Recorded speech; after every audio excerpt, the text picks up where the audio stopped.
Hey, good afternoon, Marauder Nation. Sergeant Major Razon here. Talk to you guys a little bit about the new implementation of the 4856.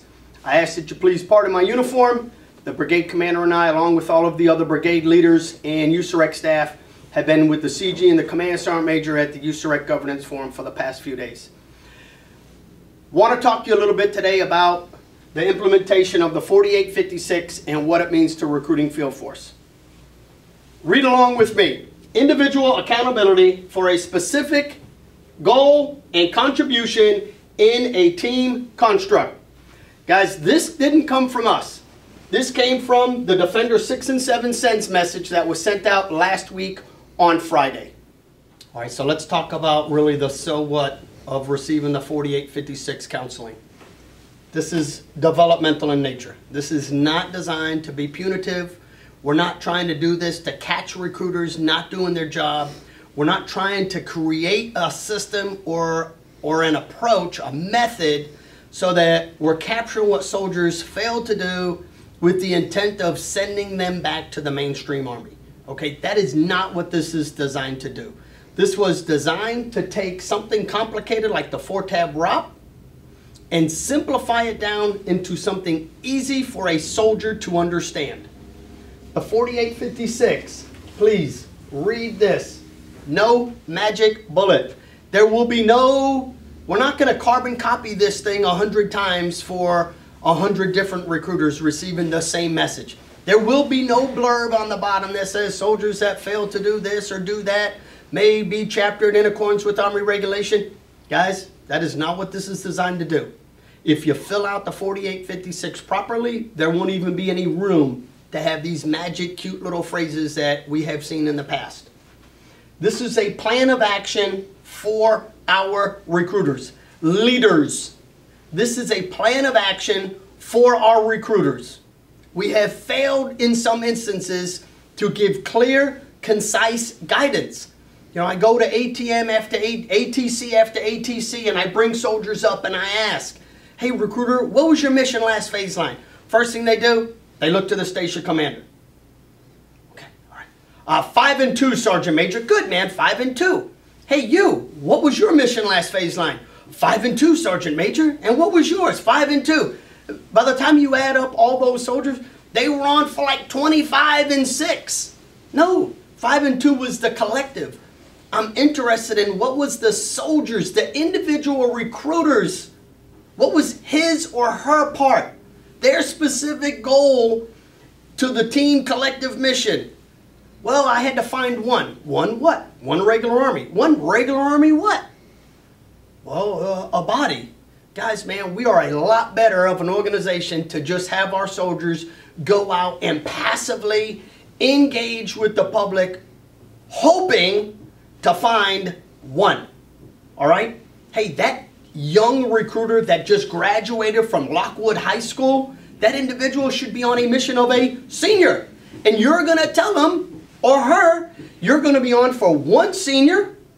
This is where I expect you to prospect. You're going to prospect in Lockwood High School, Williams High School, or Weaver High School. And you get these 5 zip codes to prospect out of. That's what the plan of action is for the recruiters. Now this individual knows he's responsible for all of the prospecting and processing that should lead to the senior mission that we have as a collective team. All right, your prospecting requirements, they start on T2. You can't start executing the 4856 requirements, whether those are prospecting or processing, on week 1, which is when the phase line begins. Okay, the plan, the developmental counseling should probably be issued by the station commander to his soldiers or her soldiers T3, 3 weeks prior to the start of the phase line. Gives that soldier a week to plan prospecting and processing so that T2, they're executing prospecting with the intent of when the new phase line begins 2 weeks later, they are enlisting whatever their goal is. All right, here we go, guys. Not to insult anybody's intelligence, but this is a Department of the Army Form 4856. Pretty doggone easy. Hey, admin stuff, background, performance expectations for indicate whatever the phase line is. Then we go on down here and let's talk about, this is the bulk of what is going to be on the 4856. Staff Sergeant Doe is a member of the best recruiting station. You are tasked and responsible for achieving the following in support of whatever phase line it is, map and mission requirements for our recruiting station. Develop a weekly prospecting plan with the focus on whatever zip code the station commander thinks that you are best to operate in, and or the high schools and colleges. As a result of your conversion data, lead source analysis, and best contact method, contact time, you will achieve in T2. Here again are your prospecting requirements. So T2, this individual right here, Sergeant John Doe, he has blank number of GAs and blank number of SAs. Week 1, appointments for GAs and SAs. I'm sorry, T1, appointments for GAs and SAs. Week 1, GAs, SAs. Week 2, GAs, SAs. So that's this individual's prospecting requirements. Then we jump on down here. Increase your appointment made to appointment conduct percentage by whatever the percent that station commander thinks is realistic and achievable. And then here it is again, laid out. T2, appointment conducts. T1, appointment conducts. Week 1, appointments. Week 2, appointments. Then we start getting down really into the processing. See, if you're prospecting and then you're processing, you never lose focus of prospecting because you're too busy processing. Because this is nice and planned. It's laid out. It's planned. Engender a commitment that moves your prospect to an applicant onto the test line. So, how many testers in, remember now, week 1, because in T2 and T1, we're not actually testing for that current phase line.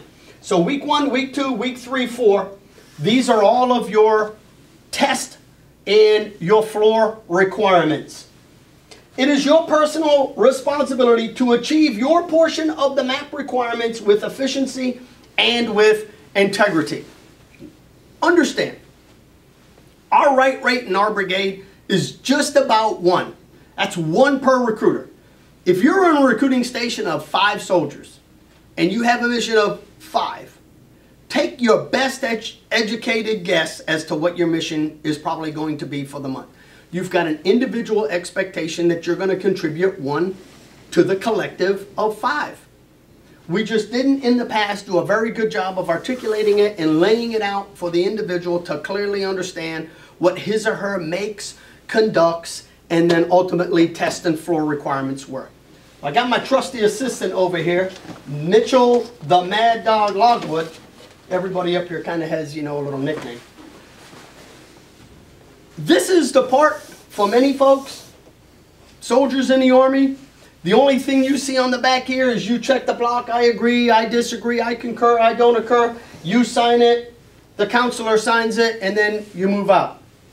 In order for this to work, leaders, station commanders really specifically, in order for the 4856 method, the hybrid recruiting model to work, the plan of action must be done.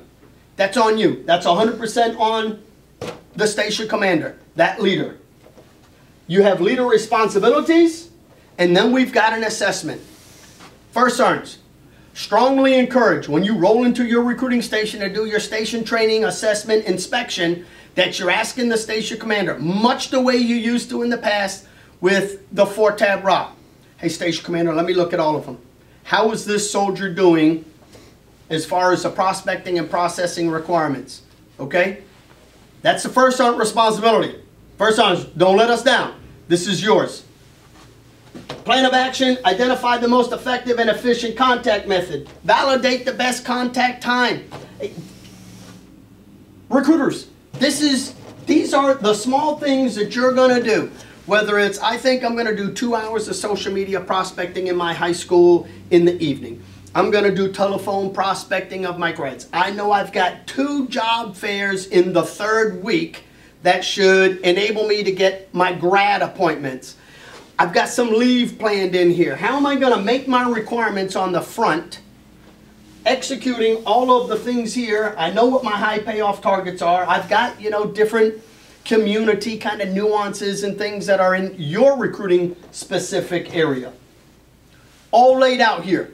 Station commander, you need to help that recruiter figure some of these things out. You no longer have the obligation of doing the 4-tab Rob station commander. This is where it is. This is where they demand you give good, clear guidance. Signs it, leader responsibility, hey, assist, helps you out. Make sure that the recruiter is continuing to stay on pace so that at T1, he's not having to make up 3 other appointments in T1 that he or she failed to get in T2. Leader plan of action, assessment, the end of the phase line, let's take a look. Hey guys, we really don't have any problem with that recruiter that floored 3 individuals. One just didn't pass the ASVAB, one drew a consult, and one was permanently disqualified. You will get them back in the end. They'll all come back to you in the end. You never know. The kid might take March to Success and in 2 phase lines enlist for you. Okay? Our real concern is the recruiters that don't even prospect enough to make what it is that he or she needs, their contributions to the team collective. That's all we've got. My trusty assistant over here, did I leave anything out, Sergeant Lockwood? No, Sergeant Major. You sure? You're not just saying that, right? Sure. All right. Hey, keep plugging away, guys. We need you guys in the fight. You know the Colonel and I don't do any prospecting. We do very little processing, and we rely on you guys to make our mission.